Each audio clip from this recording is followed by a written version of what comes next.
Hello दोस्तों, एक classes में आपका स्वागत है। एनसीईआरटी ज्योग्राफी की इस सीरीज़ में आज हम क्लास 7th का चैप्टर 2 करेंगे, जो है हमारी पृथ्वी के अंदर।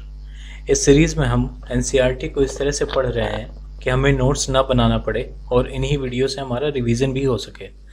यदि आपने लास्ट क्लासेस को नहीं देखा है तो उसका लिंक डिस्क्रिप्शन में है, प्लीज़ देख लीजिए। अगर आप लोगों को वीडियो पसंद आ रहे हैं तो please like, share and subscribe करें, और अगर नहीं आ रहे हैं तो क्यों नहीं आ रहे हैं उसको प्लीज़ कमेंट में मेंशन करें ताकि मैं उसमें कुछ सुधार कर सकूं। आइए शुरू करते हैं चैप्टर नंबर 2, हमारी पृथ्वी के अंदर। इसमें हम ये समझेंगे कि हमारी पृथ्वी के अंदर क्या क्या चीज़ें हैं और किस तरह से उसकी संरचना बनी हुई है, उसके बारे में थोड़ा सा हम लोग जानेंगे। ठीक, पृथ्वी बेसिकली एक गतिशील ग्रह है। ठीक है, गतिशील ग्रह हम किस तरह से उसको मानते हैं ये थोड़ा सा देखते हैं। पृथ्वी में दो तरह के बल काम करते हैं। एक को बोलते हैं अंतर्जात बल, एक को बोलते हैं बहिर्जात बल। ठीक है, इसको बोलते हैं एंडोजेनिक फोर्स और इसको बोलते हैं एक्सोजेनिक फोर्स। ठीक, एक्सोजेनिक फोर्स में जैसे मान लीजिए हमारा जो पर्वत, पठार और मैदान है, इनमें जैसे नदी है, ठीक है, और पवन है, तो ये उसमें कटाव करती है। जैसे कि आरावली का जो पर्वत है अभी अवशिष्ट पर्वत इस वजह से है क्योंकि उसमें बहुत पवन, नदी और इन लोगों ने और भी अन्य कारकों ने मिलके उसको कटाव किया है, जिससे वो अभी उसकी हाइट बहुत कम है। अंतर्जात बल क्या होता है? अंतर्जात बल पृथ्वी के अंदर जो गतिविधियां, भूगर्भीय गतिविधियां होती रहती हैं, उनके कारण जो पर्वत निर्माण होते हैं या ज्वालामुखी आता है या भूकंप आता है, इस तरह की जो गतिविधियां होती हैं उसके कारण लगातार पृथ्वी का जो भूपर्पटी है उसमें परिवर्तन आते रहते हैं। ठीक है, और इसी वजह से ये कहा है कि अंदर और बाहर निरंतर परिवर्तन होता रहता है। ठीक है, अब ये समझते हैं कि पृथ्वी के अंदर है क्या। ठीक, और पृथ्वी के अंदर समझना क्यों ज़रूरी है? ताकि हम ये जान सकें कि जो सुनामी आ रही है, जो अर्थक्वेक आ रहा है, जो भूकंप आ रहा है, अर्थक्वेक भूकंप तो एक ही हो गया, और जो ज्वालामुखी में और भी अन्य पदार्थ आ रहे हैं, ठीक, और भूस्खलन हो रहा है, और जो और आपदाएं आ रही हैं वो क्यों आ रही हैं, ठीक, उसका रीज़न हमें पता चल सके। ठीक, इसके लिए हमें ये जानना ज़रूरी है कि पृथ्वी के अंदर की संरचना किस तरह से है।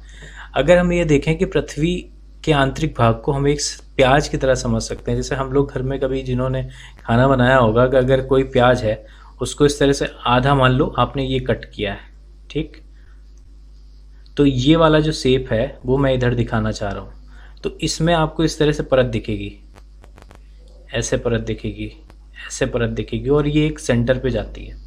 ठीक, तो इस तरह से अलग अलग परतें एक प्याज में होती हैं। ठीक है, और इसी तरह पृथ्वी में भी परत पाई जाती हैं। जैसे कि हम लोग इसमें देख रहे हैं कि ये आंतरिक क्रोड है, ये बाहरी क्रोड है, और ये मेंटल है, और भूपर्पटी है। बेसिकली इसके 3 हिस्से होते हैं। 3 हिस्से कौन से? सबसे ऊपर होता है भूपर्पटी, जिसको हम लोग क्रस्ट बोलते हैं या कहीं कहीं केवल परपटी ही लिखते हैं। दूसरा भाग होता है मेंटल, ठीक है। तीसरा भाग होता है क्रूड या कोर, ठीक, ये कोर, CORE, मेंटल, और इसको बोलते हैं क्रस्ट। ठीक है, इनमें भी विभाजन किए जाते हैं।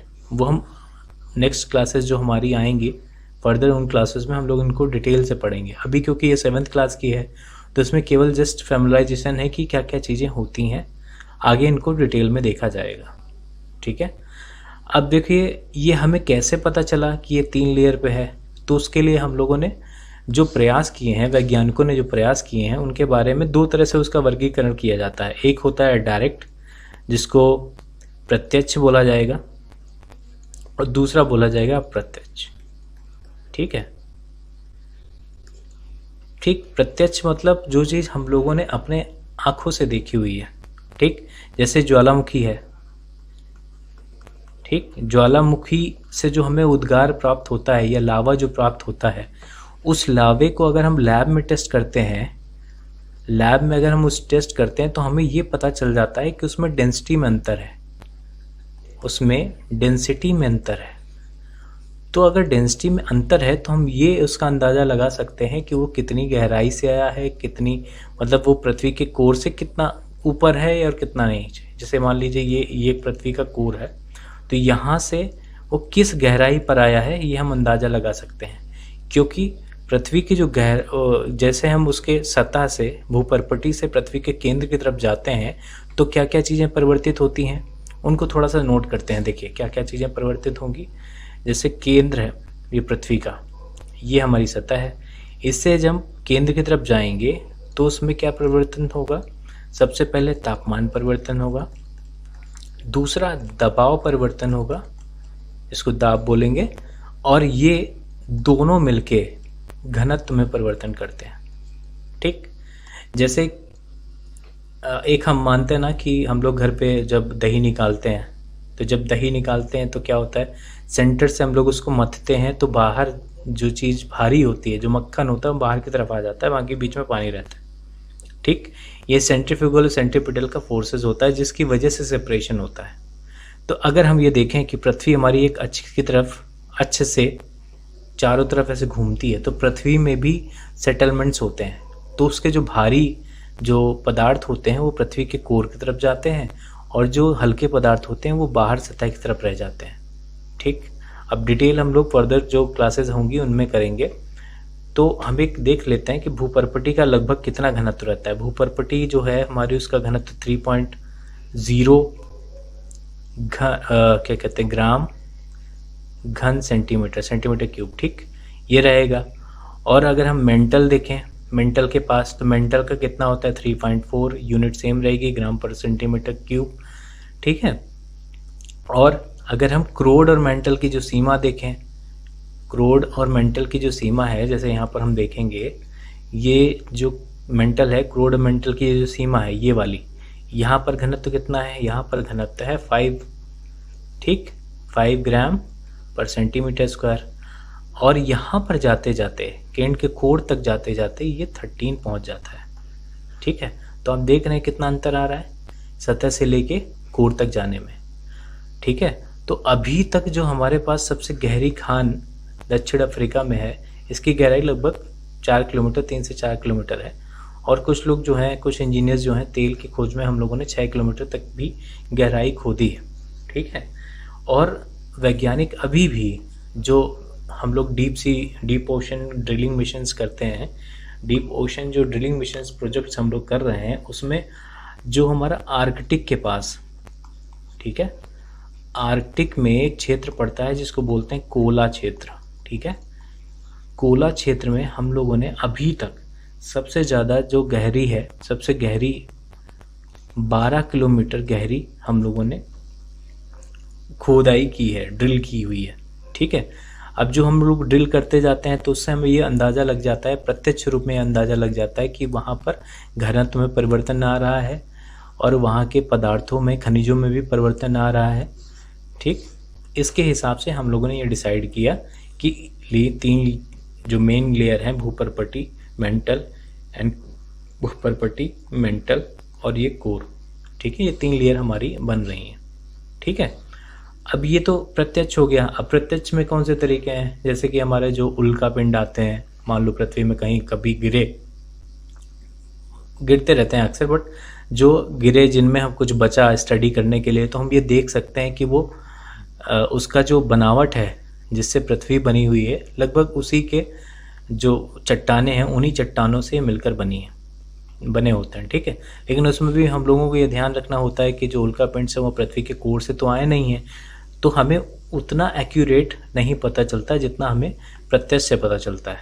ठीक है, और अप्रत्यक्ष का एक और तरीका होता है कि जो हमारे भूकंपी तरंगे होती हैं, जो भूकंपी तरंगे होती हैं, इनको P और S की तरह से डिनोट किया जाता है, इनसे हम ये हमें पता लगता है कि पृथ्वी की संरचना किस तरह से है। ठीक है, अब देखिए संरचना के बारे में थोड़ा सा देख लेते हैं। भूपर्वटी, पृथ्वी की सतह की सबसे जो ऊपरी परत होती है उसको भूपर्वटी कहते हैं। अब भूपर्वटी यह सबसे पतली परत होती है, ठीक है।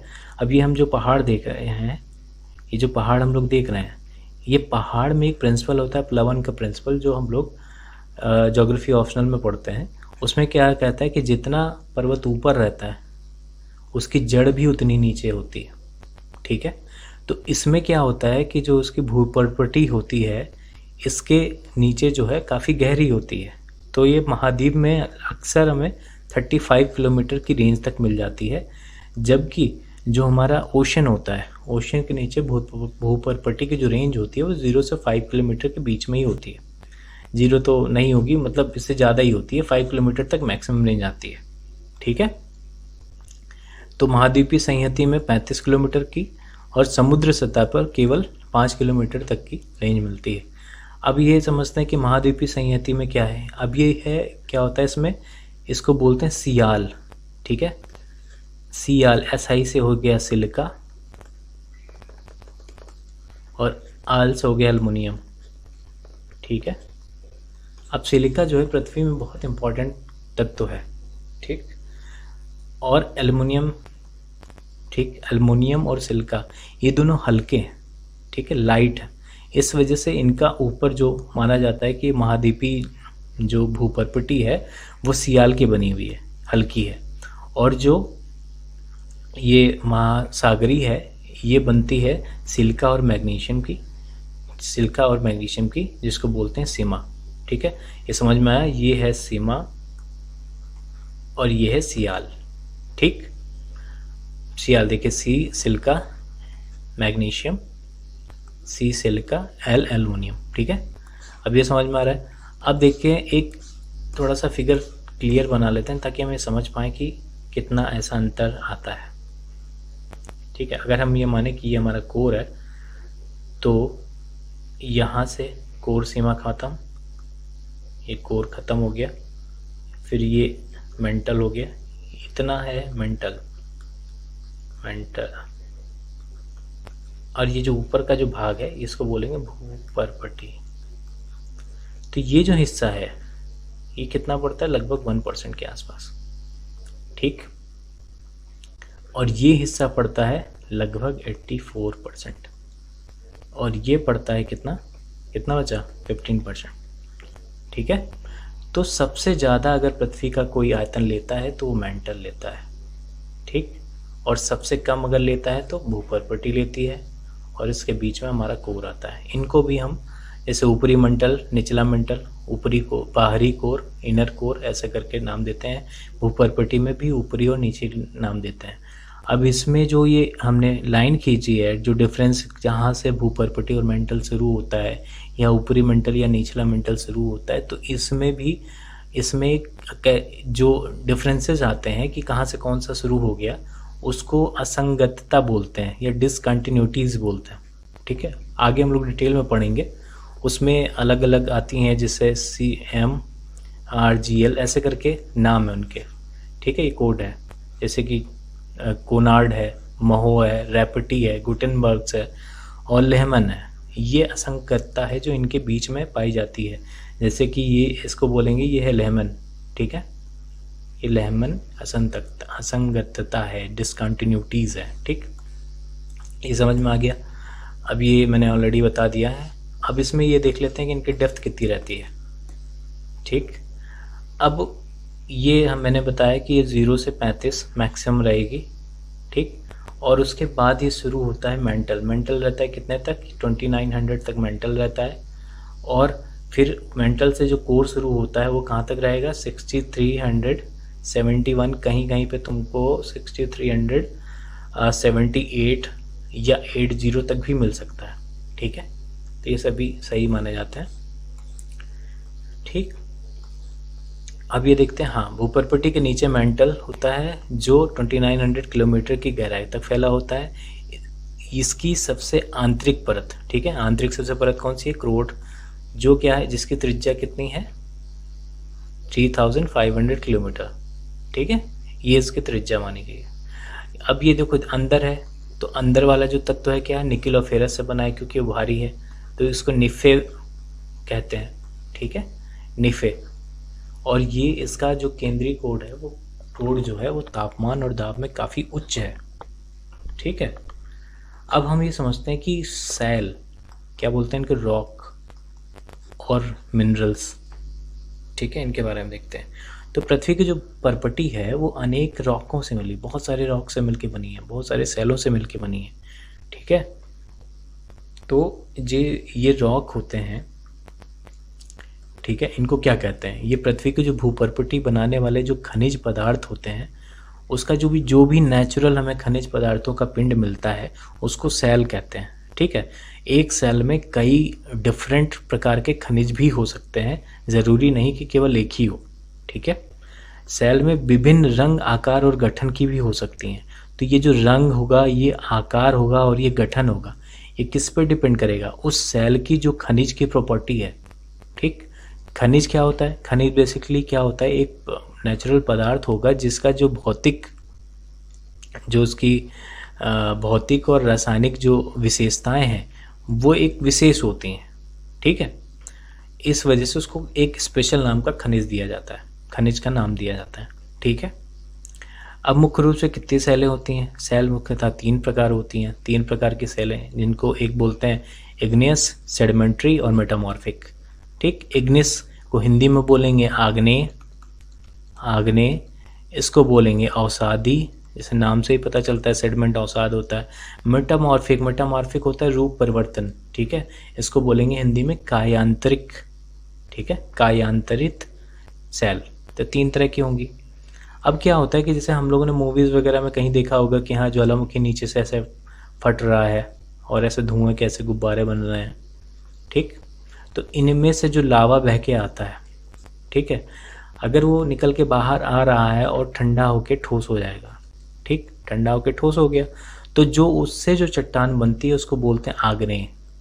ठीक है, नाम से ही समझ में आ रहा है कि यहाँ विस्फोट से आग्नेय के गर्म होकर निकला और सीधे यहाँ पर जम गया, ठंडा हो गया, तो उसको आग्नेय कहेंगे। तो इसको बोलते हैं प्राथमिक चट्टानें। ठीक है, क्योंकि सबसे पहली जो चट्टान बनती है वो इसी से बनती है, बाकी सब इससे निकल के अवसादी भी बनेगी और ये भी कायांतरित में चेंज होगी और कायांतरित फिर चेंज होके अवसाद में और इनमें आती है। ठीक है, अब ये कैसे होते हैं, अंतर्भेदी सेल और बहिर्भेदी सेल। बहिर्भेदी मतलब बाहर भेद के आ गया और अंतर्भेदी मतलब अंतर ही रह गया, बाहर आया ही नहीं।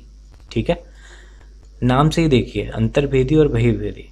ज्वालामुखी से निकलने वाले लावा की अगर हम कल्पना करते हैं तो जैसे क्या होता है कि कुछ जैसे ये यहाँ से निकल के बाहर आ गया और कुछ हुए कि यहीं पे आगे आकर बाहर निकल ही नहीं पाए, यहीं पे ठंडे हो गए। तो जब क्या हम लोगों ने घर में माओ अपनी जो हमारे घर पे माताएं हैं उनको हम लोगों ने पेड़ा बनाते देखा होगा घर पे, तो क्या करती हैं, अगर वो पेड़े को गैस में चढ़ाकर अगर उन्होंने मतलब बनने वाला है और उन्होंने उसको ठंडा करना है, ठीक है, तो अगर चलाते हुए कलछुली को चलाते हुए ठंडा कर रही हैं, तो अगर चलाते हुए ठंडा करेंगी तो क्या होगा, धीरे धीरे वो ठंडा होगा। ठीक है, अगर वो चलाते हुए ठंडा करेंगे तो वो धीरे धीरे ठंडा होगा, नहीं तो क्या होगा कि ऊपर वाली जो परत है वो फट जाएगी। तो उसकी वजह से क्या होता है, दाने क्रिएट हो जाते हैं। ठीक, अब जैसे यहाँ पे देखते हैं, पढ़ते हैं कि जब, हाँ ठीक है, देखो यहाँ पे देखते हैं, यहाँ लिखा हुआ है पृथ्वी के आंतरिक भाग से निकलकर सतह पर आता है। जब द्रवित लावा जो है पृथ्वी की सतह पर आता है और तेजी से जब ठंडा होगा, जब वो तेजी से ठंडा होगा तो उसके दाने जो है बहुत महीन हो जाते हैं। ठीक है, तो जैसे कोई चीज़ हम तेजी से ठंडा करते हैं तो उसके दाने बहुत महीन हो जाएंगे, बारीक बारीक दाने हो जाते हैं, तो उसको बोलते हैं बहिर्भेदी चट्टान। ठीक है, बहिर्भेदी आग्नेय सेल। ठीक, तो वो क्या कर रहा है, वो लावा जो है पृथ्वी की सतह पर आ गया और सतह पे आने के बाद वो तेज़ी से ठंडा होकर ठोस बन गया। तो तेज़ी से ठंडा होने के कारण उसमें क्या है, महीन दाने वाली चट्टानें होंगी। जैसे कि हम लोग दे रहे हैं महाराष्ट्र जो एरिया है जहाँ पर दक्कन का पठार पड़ता है, वो सब बेसाल्ट की चट्टानों से बना हुआ है। ठीक है, तो ये जो चट्टानें होती हैं वो आग्नेय चट्टान होती हैं। ठीक, अब ये देखो, कुछ द्रवित मैग्मा जो है जो अंदर पृथ्वी की भूपरपटी के अंदर ही ठंडा हो गया। अब जब अंदर ठंडा होगा तो वो धीरे धीरे ठंडा होगा, अचानक से तो ठंडा होगा नहीं, तेज़ी से ठंडा होगा नहीं। तो उसमें क्या होता है कि जब धीरे धीरे वो ठंडा होगा तो उनके दाने जो हैं बड़े बड़े हो जाते हैं। ठीक है। अब अगर हम लोगों अपने घर पे देखें कि मसाला बनाने वाला, जो मसाला पीसने वाला सिलबट्टा होता है, तो सिलबट्टा का जो वो होता है स्ट्रक्चर होता है, उसमें हम देखेंगे कि उसमें हल्के हल्के जो दाने जो हैं बड़े बड़े से दिखते हैं। ठीक है। तो उनको वो ग्रेनाइट के पत्थर होते हैं। ठीक है। तो वो अंतर्भेदी चट्टानें होती हैं जो अंदर धीरे धीरे करके ठंडी हुई होती हैं। ठीक है। अब ये समझते हैं जीवाश्म क्या होता है। जीवाश्म क्या है? सैलों की परतों में दबे मृत पौधे या जंतुओं के अवशेष। ठीक है। अब जैसे मान लीजिए कि किसी सैल है, कोई चट्टान है जहाँ पर पहले पेड़ पौधे हुआ करते थे और कुछ जीव जंतु हुआ करते थे, तो जब वो चट्टानें चेंज हुई दाब और ताप के कारण या उनमें कोई परिवर्तन हुआ, तो क्या हुआ कि वो चट्टानों के अवशेष उसी में रह गए। ठीक है। इन अवशेषों के कारण ही बहुत सारे जो पेट्रोलियम प्रोडक्ट्स और इन सब चीज़ें, कोयला बनता है, ये सब उन्हीं की वजह से बनता है। ठीक है। तो इसको बोलते हैं क्या? जीवाश्म। जो मृत पौधे और जंतुओं के अवशेष होते हैं उनको जीवाश्म बोलते हैं। अब देखिए, जो आग्नेय सैल है ये क्या हुआ, लुढ़क कर चटक कर एक दूसरे से टकरा कर छोटे छोटे टुकड़ों में टूट जाती है, जिनको बोलते हैं अपक्षय। ठीक है। ये अपक्षय होता है। अपक्षय कितने तरह का होता है ये हम लोग आगे पढ़ेंगे फर्दर क्लासेस में। बस ये प्रक्रिया है जिसको एक टर्म दिया जाता है अपक्षय। ठीक है। इनसे क्या होता है, ये अवसाद में बनते हैं। तो जो छोटे छोटे कण अवसाद में बन जाते हैं। अब ये अवसाद जो है इनको हवा जल दूर स्थान तक, मतलब एक स्थान से दूर स्थान तक लेके चली जाती है। ठीक है। जिसके कारण हमारे जो मैदानी भाग हैं वो बनते हैं, नदियों का कटाव और इन सब चीज़ों से, जो पहाड़ों की जो सैल है उनको काट के, यही अवसाद हैं जो मैदानों का निर्माण करते हैं। ठीक है। अब क्या है कि ये अवसाद पर जो दबाव जब कठोर होता है, दबाव पड़ता है और ये कठोर होकर जो सैल की परतों में बनते हैं, परिवर्तित हो जाते हैं, तो इनको क्या बोलेंगे? अवसादी चट्टान। तो आग्नेय चट्टान की जो अवसाद होते हैं वो जब दबाव और ताप में कन्वर्ट होते हैं तो वो होते हैं अवसादी सैल कहलाते हैं। ठीक है। जिनको बोलते हैं सेडिमेंटरी रॉक। ठीक है। अब ये देख रहे हैं कि इग्निस और सेडिमेंटरी ये दोनों लैटिन शब्द हैं। ठीक है। जिनका अर्थ है, इग्निस का अर्थ है अग्नि, सेडिमेंटरी का अर्थ है स्थिर। ठीक है। और ये मेटामॉर्फिक ग्रीक शब्द है जिसका अर्थ है रूप में जो परिवर्तन होता है। ठीक है। अब देखिए, अवसाद चट्टान हो गई। तो अवसाद चट्टान का एग्जाम्पल क्या देख रहे हैं कि हम लोग जो रेत के दानों से जो हमारा बलुआ पत्थर बनता है, जिससे कि हमारा लाल किला बना हुआ है, रेड कलर का पत्थर होते हैं ये, तो ये अवसादी चट्टानों में काउंट होते हैं। ठीक है। इनमें क्या होगा, जब अवसाद होगा तो अवसाद में धीरे धीरे कटाव होगा और वो धीरे धीरे दबाव और कठोर होकर सैल बनेंगे, तो उसमें क्या होगा, जीवाश्म भी होते हैं। जबकि आग्नेय में क्या होगा कि वो नीचे से ही निकलेगा, तो इतना ताप और दाब उसमें होता है कि वो पहले से उसमें सारे जो जीवाश्म है वो जल के साफ हो जाता है, मतलब बिल्कुल बचता ही नहीं है उसमें कुछ। तो अग्नि जो इग्निस रॉक होते हैं, जो अग्नेय चट्टान होती है, उसमें जीवाश्म की अनुपस्थिति पाई जाती है। ठीक। आग्नेय और अवसादी चट्टान, अब ये जो दोनों चट्टानें हैं ये उच्च ताप और दाब के कारण कायांतरित में परिवर्तन हो जाती है। ठीक। कायांतरित सैलों में परिवर्तन हो जाती है। तो इसका एक एग्जांपल दिया है कि जैसे चिकनी मिट्टी है, चिकनी मिट्टी जो स्लेट में परिवर्तित हो गई, चूना का पत्थर से हमारा संगमरमर बन गया, जो हमारा ताजमहल जैसे बना हुआ है चूना के पत्थर के संगमरमर से बना हुआ है। ठीक है। तो ये हमने समझा कि कैसे चट्टानें परिवर्तित होती हैं। अब चट्टानें हमारे लिए उपयोगी हैं। कैसे उपयोगी हैं कि चट्टानों से हम लोगों ने ये बनाए, इमारतें बनाई, ये देखो ये इमारतें बनाई। ठीक। सड़क बनाते हैं, घर बनाते हैं, इमारत बनाते हैं, ये सब उन चीज़ों के लिए चट्टानें, हमारी सैलें उपयोग में आती हैं। अब हम समझते हैं कि सैल चक्र क्या होता है। ठीक। जब कोई निश्चित सिचुएशन होती है, मतलब निश्चित ताप और दाब पर जब एक चट्टान किसी दूसरे चट्टान में परिवर्तित हो जाती है तो उसको बोलते हैं सैल चक्र। ठीक है। अब यहाँ पे देखिए, जैसे यहाँ पर मैग्मा निकलने के बाद जब वो बाहर आ गया, बहिर्वेदी जो सैल है अग्नेय, तो उसके बाद ये अग्नेय सैल बनी। अब ये अग्नेय सैल क्या है, हवा और पानी से टूट गई। इसका अपक्षय हो गया, अपक्षय से हमारे अवसाद बने। अब अवसाद जो है ताप और दाब के कारण अवसादी सेलों में परिवर्तित हुए, और अवसादी सेल और आग्नेय सेल ये दोनों कायांतरित सेल में परिवर्तित हो गए। और ये अवसादी सेल सीधे जब इनका सबडक्शन हो जाता है समुद्र में जो होता है महासागरीय कटक नहीं गर्त पे, महासागरीय गर्त के पास जो है, तो वो सीधे जाके मैग्मा में कन्वर्ट हो जाते हैं। ठीक है, अब ये कायांतरित चट्टान भी मैग्मा में कन्वर्ट हो जाएगी जब इसका सबडक्शन होगा। ठीक है, जो वो गर्त में निमज्जित होती है। इसको डिटेल में हम नेक्स्ट जो हमारी क्लासेस आएंगी उनमें हम डिटेल में कवर करेंगे। ठीक है, द्रवित मैग्मा जो है ठंडा होकर आग्नेय सेल में बन गया। अब आग्नेय सेल क्या है, छोटे छोटे टुकड़ों में टूट गई। कैसे टूट गई, अपक्षय हो गई, और उसके बाद अवसादों को बहा कर लेके आए कौन, हवा और पानी और भी अन्य कारक हैं। ठीक है, ताप और दाब के कारण ये आग्नेय अवसादी सेल जो है कायांतरित सेल में चेंज हो गई। अब क्या है, अधिक ताप और दाब के कारण ये सेल पुनः पिघलकर द्रवित मैग्मा में बदल गई। ठीक है, तो हम ये समझ रहे हैं ना कि अवसाद डायरेक्ट भी मैग्मा में बदल सकता है, आग्नेय भी डायरेक्ट मैग्मा में बदल सकती है, और अवसादी सेलों में और अवसादी सेलें कायांतरित चट्टानों में, और ये कायांतरित जो सेल है वो फिर मैग्मा में बदल सकती है। ठीक है, तो ये चक्र पूरा भी हो सकता है और यहाँ से बाईपास भी हो सकता है। ठीक है, अब देखो सेलों में क्या होता है, सेलों में विभिन्न खनिज पाए जाते हैं। जैसे मैंने शुरू में ही बताया, सेलों में एक से अधिक खनिज पॉसिबल हो सकते हैं। अब खनिज क्या है, खनिज प्राकृतिक रूप में पाए जाने वाले वो पदार्थ हैं जिनके निश्चित भौगोलिक गुणधर्म और निश्चित रासायनिक मिश्रण पाया जाता है। ठीक है, तो खनिज में दो प्रॉपर्टी हो गई, खनिज की दो प्रॉपर्टी हो गई कि उसका जो एक फिजिकल है, उसका फिजिकल जो फीचर्स है वो निश्चित रहेगा। ठीक है, और दूसरा उसका जो केमिकल है, केमिकल कंपोजिशन, मिश्रण जो है वो फिक्स होगा। ठीक, अब जैसे हम खनिज हमारे लिए उपयोगी क्यों है, खनिज का बहुत उपयोग होता है, जैसे कि हमारे ईंधन है, जैसे कोयला है, प्राकृतिक गैस है, पेट्रोलियम है। ठीक, इन सब में हमारे खनिज का यूज़ होता है। कई जगह औषधियों में भी यूज़ होता है। ठीक है, जैसे बहुत सारे ऐसे पत्थर हैं जिनका चूर्ण हम लोग यूज़ करते हैं। ठीक है, औषधि के रूप में।